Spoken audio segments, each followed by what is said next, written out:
दोस्तों नमस्कार। स्वागत है आपका अपने YouTube चैनल चौहान ज्योतिष में। आइए दोस्तों जानते हैं कुछ हस्तरेखा यानी पालमिस्ट्री के बारे में। दोस्तों आज के इस वीडियो में हम जानेंगे हमारे हाथ में मुख्य 7 रेखाओं के बारे में। वैसे तो हाथ में आड़ी, तिरछी, छोटी, मोटी, बड़ी बहुत सारी रेखाएं होती हैं और प्रत्येक रेखा का एक अपना अलग महत्व होता है। अगर हम सारी रेखाओं के बारे में एक वीडियो में बताने का प्रयास करेंगे तो वीडियो बहुत लंबा हो जाएगा। इसलिए हम मुख्य 7 रेखाओं जैसे कि हृदय रेखा, मस्तिष्क रेखा, जीवन रेखा, सूर्य रेखा, भाग्य रेखा, स्वास्थ्य रेखा और विवाह रेखा के बारे में संक्षिप्त में जानकारी देंगे।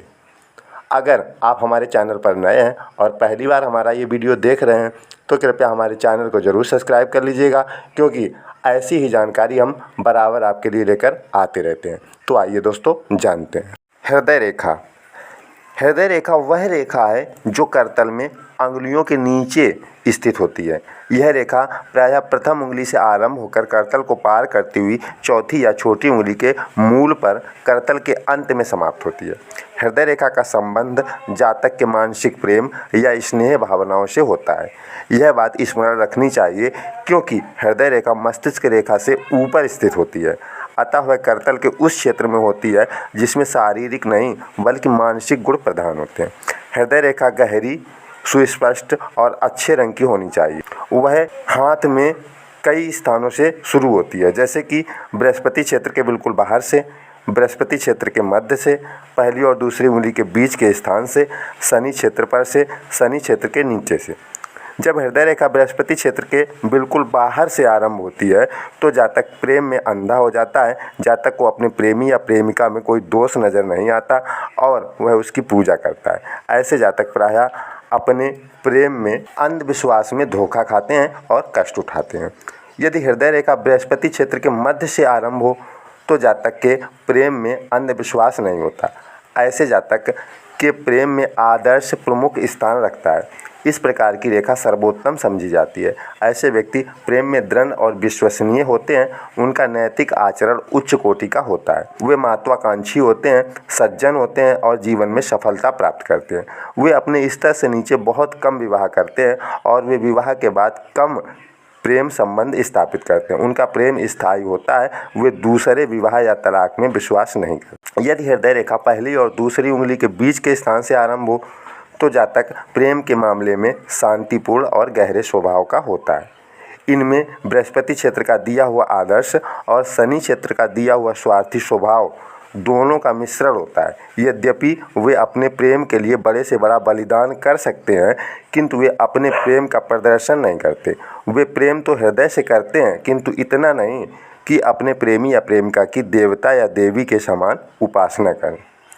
यदि हृदय रेखा शनि क्षेत्र से आरंभ हो तो जातक प्रेम के संबंध में स्वार्थी होते हैं। उनका आत्म बलिदान करने का स्वभाव नहीं होता। वे चिड़चिड़े मिजाज के और कम बोलने चालने वाले होते हैं और अपने प्रेम का प्रदर्शन नहीं करते। वे हठी स्वभाव के होते हैं और जिस व्यक्ति को चाहते हैं उसे प्राप्त करके ही चैन लेते हैं, किंतु एक बार जब वे उसको प्राप्त कर लेते हैं तो वे उसके प्रति उदासीन हो जाते हैं और पूर्ण निष्ठा नहीं निभाते। उन्हें अपनी कमियां तो नहीं दिखाई देती, किंतु उनके जीवन साथी, प्रेमी या प्रेमिका से कोई गलती हो जाए तो वे उसे क्षमा नहीं करते। यदि हृदय रेखा बहुत लंबी अर्थात करतल के एक किनारे से दूसरे किनारे तक पहुंच जाए तो जातक अत्यंत ईर्ष्यालु स्वभाव का होता है। यह अवगुण अत्यधिक मात्रा में बढ़ जाता है यदि मस्तिष्क रेखा बहुत झुकाव के साथ चंद्र की ओर मुड़ जाए। ऐसी परिस्थिति में ईर्ष्यालु स्वभाव में कल्पनाशीलता प्रचुर मात्रा में आ जाती है और जातक निर्मूल कल्पनाओं के कारण अधिक ईर्ष्यालु बन जाता है। यदि हृदय रेखा बृहस्पति क्षेत्र पर नीचे की ओर मुड़ जाए तो जातक को अपने प्रेम और मैत्री संबंधों में अत्यंत निराशा का सामना करना पड़ता है। ऐसे व्यक्ति प्रेम के प्यासे होते हैं, किंतु उनमें यह समझने की क्षमता नहीं होती कि उन्हें वास्तविक प्रेम कहाँ मिलेगा। ऐसा भी होता है कि जिसे वे प्रेम करते हैं उससे प्रेम का प्रतिदान नहीं मिलता, किंतु ये व्यक्ति स्नेहपूर्ण स्वभाव के तथा अत्यंत कृपालु होते हैं। अपने स्तर से नीचे या जाति से बाहर विवाह करने में भी उन्हें कोई आपत्ति नहीं होती। जब हृदय रेखा आरंभ में 2 शाखाओं में विभाजित हो जाती है, एक शाखा बृहस्पति क्षेत्र को और दूसरी शाखा पहली और दूसरी उंगली के बीच के स्थान को जाती हो, तो यह योग संतुलित सुखद प्रेम स्वभाव का परिचायक है। ऐसी परिस्थिति में जातक अपने प्रेम संबंधों में बहुत सुखी और भाग्यशाली होता है। जब हृदय रेखा पतली होती है और उसमें शाखाएं नहीं होती हैं तो जातक हृदयहीन हो जाता है। जब करतल में हृदय रेखा न हो तो जातक निष्ठुर स्वभाव का और आवेशहीन होता है। यदि शुक्र का क्षेत्र अति विकसित हो तो जातक अत्यंत कामुक होता है। यदि हृदय रेखा टूटी फूटी हो तो जातक को प्रेम संबंधों में कभी न कभी बहुत दुख उठाना पड़ता है। ऐसे योग में जातक अपने प्रेमी या प्रेमिका को सदा के लिए खो बैठता है और फिर वह जीवन में किसी से प्रेम संबंध स्थापित नहीं करता। मस्तिष्क रेखा, मस्तिष्क रेखा को सदा एक महत्वपूर्ण रेखा मानना चाहिए। जातक की बौद्धिक क्षमता इसी के द्वारा जानी जा सकती है। मस्तिष्क रेखा के अध्ययन से यह भी जाना जा सकता है कि जातक किस प्रकार का जीवन व्यतीत कर सकता है। देखने में कोई व्यक्ति कितना ही बुद्धिमान क्यों न लगे, किंतु वास्तव में उसमें बौद्धिक विकास कितना हुआ है, यह मस्तिष्क रेखा द्वारा ही स्पष्ट रूप से जाना जा सकता है। इस प्रकार हाथ का अध्ययन मुख के अध्ययन से अधिक प्रकाशित होता है। मस्तिष्क रेखा मुख्यतः हाथ में 3 स्थान से शुरू होती है। एक जीवन रेखा के अंदर से, जीवन रेखा से जुड़कर और जीवन रेखा के बाहर से। इसमें प्रथम प्रकार की रेखा सबसे अधिक अनिश्चित है। यह जातक को आवश्यकता से अधिक आवेशात्मक, सावधान और डरपोक बनाती है। ऐसी रेखा के हाथ का स्वामी शीघ्र गड़बड़ा जाने वाला, सरलता से उत्तेजित हो जाने वाला होता है। उसमें अपने ऊपर या अपनी भावनाओं पर नियंत्रण रखने की क्षमता नहीं होती। वह छोटी छोटी सी बात पर उत्तेजित या निराश हो जाता है। जरा सी बात पर सिर पर आसमान उठा लेता है और तिल का ताड़ बना देता है। ऐसे व्यक्ति सदा अपने आप को मुसीबत में पाते हैं और साधारण से साधारण बात पर दूसरों से झगड़ते हैं। इसी प्रकार छोटी से छोटी बातों से उनकी भावनाओं को चोट लग जाती है और कई दिनों तक वे अपने आप को सामान्य नहीं बना पाते। यदि ऐसी शीर्ष रेखा या मस्तिष्क रेखा करतल में आगे बढ़कर सीधी हो जाए तो इसका अर्थ यह होता है कि जातक कुछ समय बाद अपनी बौद्धिक और मानसिक विकास से अपने आवेश विकार को दमन करने की क्षमता प्राप्त कर लेता है। किंतु यदि मस्तिष्क रेखा कलाई की ओर या चंद्र क्षेत्र की ओर मुड़ जाए तो उसके स्वभाव के विकारों में और अधिक वृद्धि हो जाती है।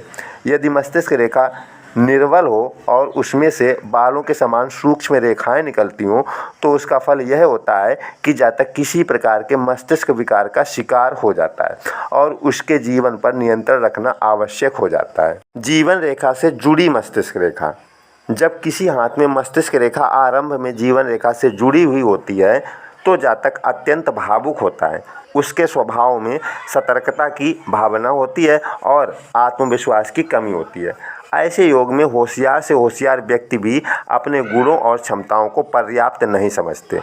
जब इस प्रकार की रेखा नीचे की ओर मुड़ जाए तो भावुकता और भी अधिक बढ़ जाती है। जीवन रेखा से पृथक मस्तिष्क रेखा, अधिकतर हाथों में मस्तिष्क रेखा जीवन रेखा से जुड़ी हुई होती है, किंतु यदि मस्तिष्क रेखा आरंभ में जीवन रेखा से पृथक हो तो उसका प्रभाव बदल जाता है। जब दोनों रेखाओं के बीच का फासला अधिक न हो तो यह एक अच्छा योग माना जाता है। इस योग के प्रभाव से जातक में वैचारिक स्वतंत्रता होती है, उसमें शीघ्र निर्णय लेने की क्षमता होती है और जीवन यात्रा को सफलतापूर्वक पूर्ण करने का मानसिक साहस होता है। यदि इस प्रकार की मस्तिष्क रेखा करतल में सीधी भी चली गई हो तो जातक दूसरों के ऊपर प्रभाव रखने वाला होता है और यदि वह जन जीवन में भाग ले तो बहुत सफलता प्राप्त करता है। ऐसे व्यक्तियों की विचार शक्ति बहुत तीव्र होती है और कठिन से कठिन समस्या का हल वे एक क्षण में निकाल लेते हैं। यदि ऐसी रेखा बजाय सीधी होने के नीचे की ओर मुड़ने वाली हो तो उसका प्रभाव बदल जाता है। तब जातक अनिश्चित मन का हो जाता है और कुशाग्र बुद्धि होने पर भी मन में उठती तरंग के अनुसार काम करता है। यदि उसका काम करने का मूड न बना हो तो वह यूं ही समय नष्ट करके अपना जीवन विफल बना बैठता है। जब मस्तिष्क रेखा आरंभ में जीवन रेखा से अधिक फासले पर हो तो जातक में सतर्कता और आवेश की बहुत कमी होती है। ऐसे योग का प्रभाव मस्तिष्क रेखा के जीवन रेखा से जुड़ी होने के प्रभाव से बिल्कुल उल्टा होता है। जब फासला हो तो जातक में बहुत जल्दबाजी की आदत हो जाती है। वह कार्य ठीक क्रमानुसार नहीं कर पाता। वह ऐसे कार्य करता है जिसके कारण वह बदनाम होता है। वह अपनी योजनाओं को सदा बदलता रहता है। ऐसे व्यक्तियों के सिर में रक्त के बहाव की अधिकता होती है, जिसके कारण उनमें उत्तेजना बढ़ जाती है। ऐसे लोग स्थिर नहीं रह सकते। बेचैनी के कारण वे अपनी नींद भी खो बैठते हैं। जीवन रेखा के द्वारा व्यक्ति की आयु, स्वास्थ्य, रोग आदि का ज्ञान प्राप्त होता है। अंग्रेजी में इसे लाइफलाइन कहते हैं। हिंदी में इसे पितृ रेखा अथवा आयु रेखा भी कहा जाता है। गुरु के पर्वत पर विकेंद्रित जीवनी शक्ति का तीसरा प्रवाह जीवन रेखा है, जो मनुष्य की जीवनी शक्ति और स्वास्थ्य का प्रतिनिधित्व करती है। वस्तुतः यह रेखा मनुष्य की नैसर्गिक दिशा का आलेख है। प्रायः ऐसी हथेलियां नहीं के बराबर हैं जिनमें जीवन रेखा उपस्थित न हो। यदि ऐसी हथेली मिले तो व्यक्ति भौतिक रूप से अशक्त और जीवन शक्ति से हीन होता है। उसका जीवन अनिश्चित होता है। मृत्यु कभी भी किसी भी समय उसके द्वार पर दस्तक दे सकती है। अधिकतर जीवन रेखा का स्थान शनि रेखा अथवा मंगली पर्वत के आसपास से निकलने वाली सहायक रेखाएं ले लेती हैं। जीवन रेखा का उदय नैसर्गिक रूप में निम्न मंगल और गुरु पर्वत के बीच में से होता है। कभी कभी जीवन रेखा ऊपर बृहस्पति पर्वत से भी आरंभ होती है। ऐसा व्यक्ति असाधारण रूप से महत्वाकांक्षी होता है। उसकी आकांक्षाएं धन, सफलता और यश की दिशा में बढ़ी हुई होती है।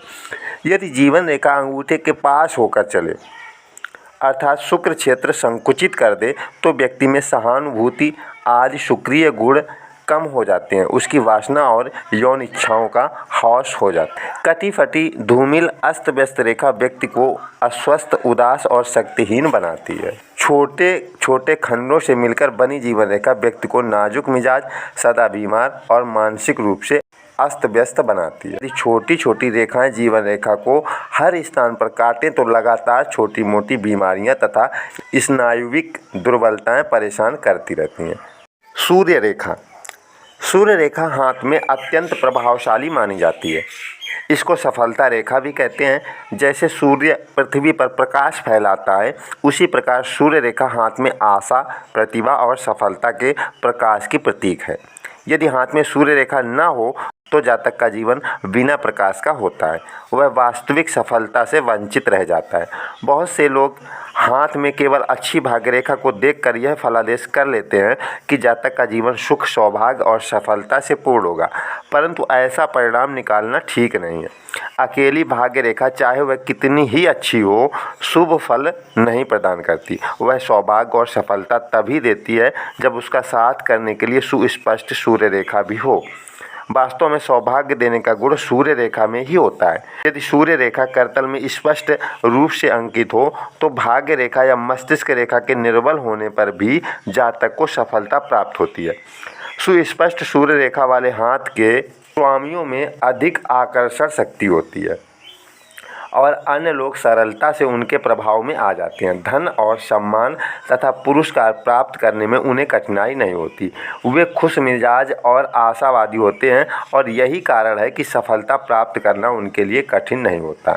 सूर्य रेखा हाथ में कई स्थान से शुरू होती है, जैसे जीवन रेखा से, भाग्य रेखा से, मंगल के मैदान से, चंद्र क्षेत्र से, मस्तिष्क रेखा से और हृदय रेखा से। सूर्य क्षेत्र पर भी वह एक स्वतंत्र रेखा के रूप में हो सकती है।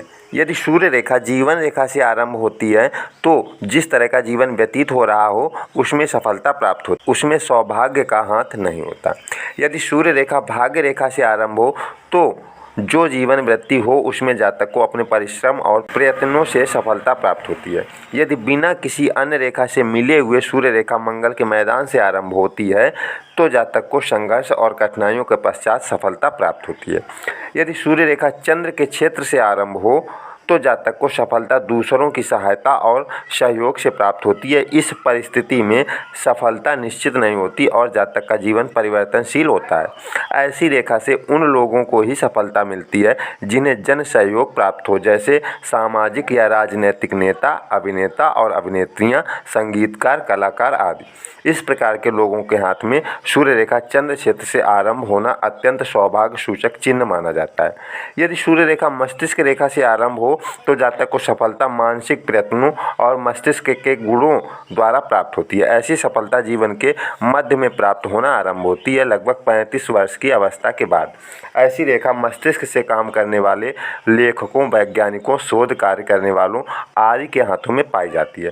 यदि सूर्य रेखा हृदय रेखा से आरंभ हो तो सफलता प्रेम की गतिविधियों द्वारा प्राप्त होती है। यह सफलता जीवन के अंतिम भाग में लगभग 50 वर्ष के पश्चात प्राप्त होती है।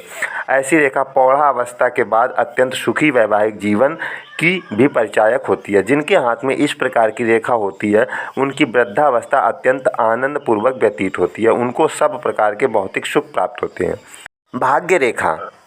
भाग्य रेखा हाथ की मुख्य रेखाओं में से एक है और हस्तरेखा के अध्ययन में इसको एक विशिष्ट स्थान प्राप्त है। इससे जातक की जीवन वृत्ति यानी कैरियर में होने वाली प्रमुख घटनाओं का पता लगता है। जन्म के समय भी यह रेखा हाथ में हो सकती है और स्पष्ट रूप से बता सकती है कि जातक के भाग्य में भविष्य में क्या होने वाला है। कुछ हाथों में यह रेखा धुंधली या अस्पष्ट होती है, जिससे यह ज्ञात होता है कि भाग्य पथ स्पष्टता से निर्णित नहीं हुआ है। कुछ हाथों में यह स्पष्ट होता है और इसमें आगे आने वाले जीवन पथ के समस्त संकेत साफ साफ अंकित होते हैं। भाग्य रेखा हाथ में कई स्थानों से आरंभ होती है, जैसे जीवन रेखा से, मणिबंध से, चंद्र क्षेत्र से, करतल के मध्य से। जीवन रेखा से आरंभ होने वाली भाग्य रेखा। यदि भाग्य रेखा जीवन रेखा से आरंभ हो तो जातक अपने निजी प्रयत्नों तथा योग्यता एवं कठिन परिश्रम द्वारा जीवन में सफलता प्राप्त करता है। ऐसे जातक का प्रारंभिक जीवन कठिनाइयों से पूर्ण होगा और उसके निकट का वातावरण और परिस्थितियाँ उसके प्रतिकूल होंगी। उस समय उसके माता पिता या निकट संबंधी उसे अपनी इच्छा अनुसार चलाने के लिए उसके मार्ग में बाधाएं उपस्थित करेंगे। यदि जीवन रेखा से निकलकर भाग्य रेखा सुस्पष्ट और बलवान बनकर आगे बढ़ती जाए तो जातक उन कठिनाइयों पर विजय पाकर अपने परिश्रम और योग्यता से सफलता प्राप्त करेगा। वह भाग्य पर भरोसा रखकर चुपचाप नहीं बैठा रहेगा। मणिबंध से आरंभ होने वाली भाग्य रेखा। जब भाग्य रेखा मणिबंध से आरंभ होती है और करतल में मध्य में से होती हुई शनि क्षेत्र तक पहुंच जाती है और उसी समय सूर्य रेखा सुस्पष्ट बनी हो तो जातक का जीवन प्रतिभा, सौभाग्य और सफलता से परिपूर्ण होता है। चंद्र क्षेत्र से आरंभ होने वाली भाग्य रेखा। यदि भाग्य रेखा चंद्र क्षेत्र से आरंभ हो तो जातक का भाग्य घटनापूर्ण और परिवर्तनशील होता है और दूसरों की गतिविधियों पर अवलंबित होता है। यदि चंद्र क्षेत्र से आरंभ हुई भाग्य रेखा हृदय रेखा से मिल जाती है तो यह योग इस बात का सूचक है कि जातक को सौभाग्य और अत्यंत सुखद वैवाहिक जीवन प्राप्त होता है, जिसमें आदर्श, रोमांस और सौभाग्यपूर्ण परिस्थितियां अपनी पूर्ण भूमिका अदा करती हैं। यदि मणिबंध से आरंभ होने वाली भाग्य रेखा सीधी हो और चंद्र क्षेत्र से आकर एक रेखा उसमें मिल जाए तो उसका यह अर्थ होता है कि जातक की भाग्य वृद्धि किसी विपरीत योनि के व्यक्ति की सहायता से हुई है। जब चंद्र क्षेत्र से आने वाली यह प्रभाव रेखा बिना मिले उसके साथ साथ कुछ दूर तक चली जाए तो विपरीत योनि वाले व्यक्ति का प्रभाव जातक पर उसी समय तक रहेगा जब तक प्रभाव रेखा भाग्य रेखा के साथ साथ चलती रहेगी। जब यह प्रभाव रेखा को काटकर कुछ दूर तक बृहस्पति क्षेत्र की ओर रुख करके चलती है तो यह समझना चाहिए कि जिस व्यक्ति ने जातक पर प्रभाव डाला था वह अपना स्वार्थ पूर्ण करने के लिए किया था और अपना मंतव्य पूर्ण हो जाने पर उसने उसका साथ छोड़ दिया। ऐसी रेखा अधिकतर स्त्रियों के हाथों में पाई जाती हैं जो प्रायः स्वार्थी लोगों के षड्यंत्रों का शिकार बनती हैं। जब करतल में ऊपर की ओर बढ़ती हुई भाग्य रेखा से निकलकर कोई शाखा बृहस्पति, सूर्य या बुध क्षेत्र की ओर चली जाए तो भाग्य पर उस क्षेत्र के गुणों का प्रभाव पड़ता है। यदि शाखा बृहस्पति क्षेत्र की ओर जाए तो जातक को उत्तरदायित्वपूर्ण तथा दूसरों पर अधिकार देने वाला उच्च पद प्राप्त होगा। यह घटना उस समय होगी जब शाखा भाग्य रेखा से आरंभ होगी। यदि शाखा बिल्कुल बृहस्पति क्षेत्र पर समाप्त हो तो यह असाधारण सौभाग्य और सफलता का योग है। यदि यह शाखा सूर्य क्षेत्र की ओर जाए तो जातक धनवान होगा और सार्वजनिक जीवन में उसे प्रतिष्ठा प्राप्त होगी। यह भी एक अपूर्व सफलता का योग है। यदि यह शाखा बुध क्षेत्र की ओर जाए तो जातक को विज्ञान या व्यापार के क्षेत्र में अपूर्व सफलता प्राप्त होती है। करतल के मध्य से आरंभ होने वाली भाग्य रेखा।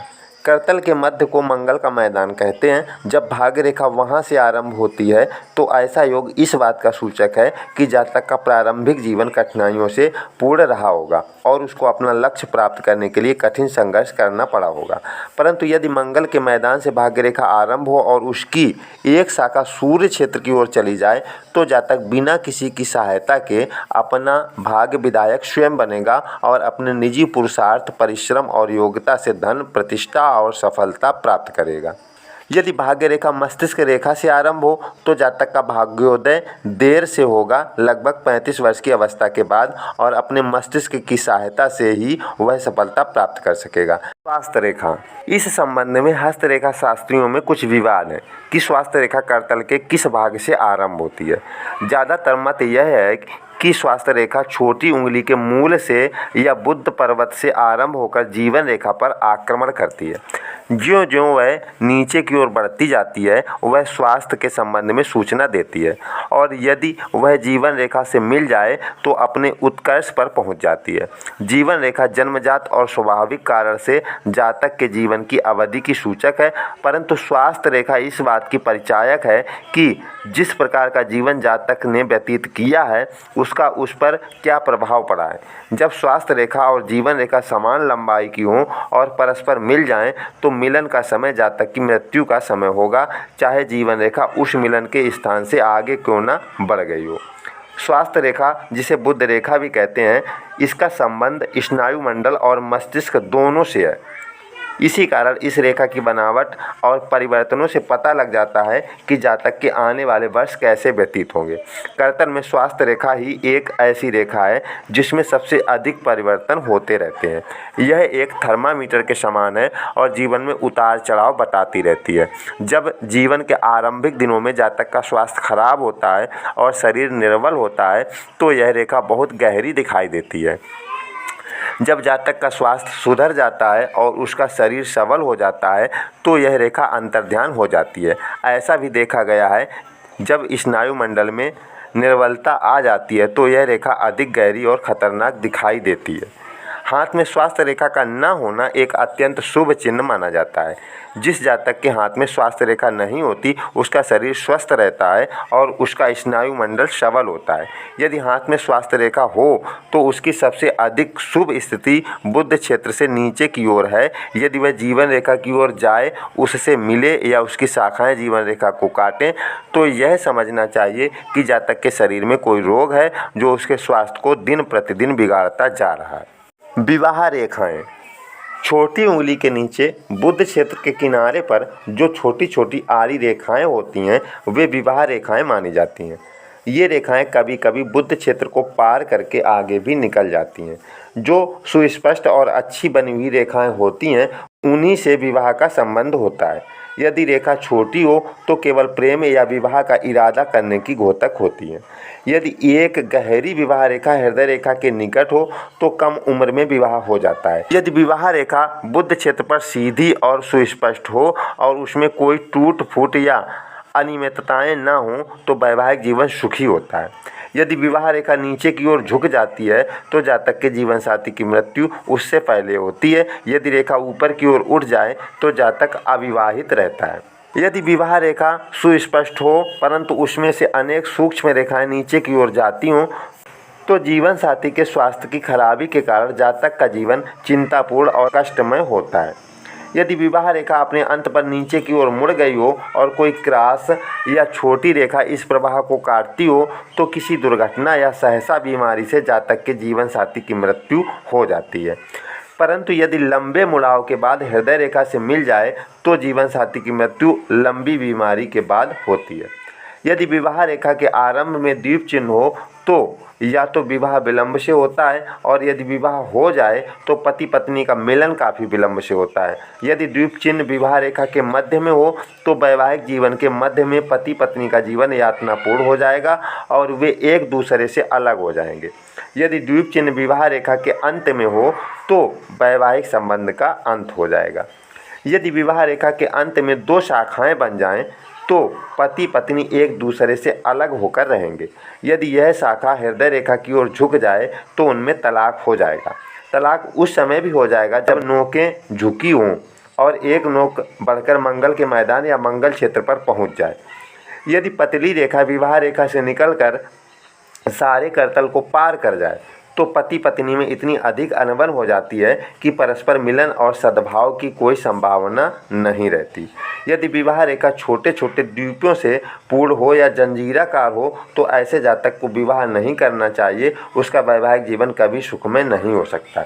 यदि विवाह रेखा स्वयं अच्छी हो परंतु बीच में टूट जाए तो वैवाहिक बंधन टूट जाता है या पति पत्नी में किसी एक की मृत्यु हो जाती है। यदि विवाह रेखा स्वयं या उसकी कोई शाखा आगे बढ़कर सूर्य रेखा से मिलती है या उसके साथ ऊपर की ओर उठती है तो यह निश्चित है कि जातक का विवाह किसी अत्यंत धनवान या प्रतिभाशाली व्यक्ति से होगा। यदि विवाह रेखा नीचे की ओर मुड़कर सूर्य रेखा को काट दे तो यह योग इस बात का परिचायक है कि जातक विवाह के कारण अपने स्तर से नीचे गिर जाएगा। यदि वह कोई उच्च पद पर है तो अपने पद से नीचे गिर जाएगा। यदि कोई रेखा बुध क्षेत्र के ऊपरी भाग से आकर विवाह रेखा में मिल जाए तो जातक जब भी विवाह करना चाहेगा उसमें बाधा पड़ेगी। परंतु यदि विवाह रेखा बलवान हो तो जातक उन बाधाओं का सफलतापूर्वक सामना करने में समर्थ होगा।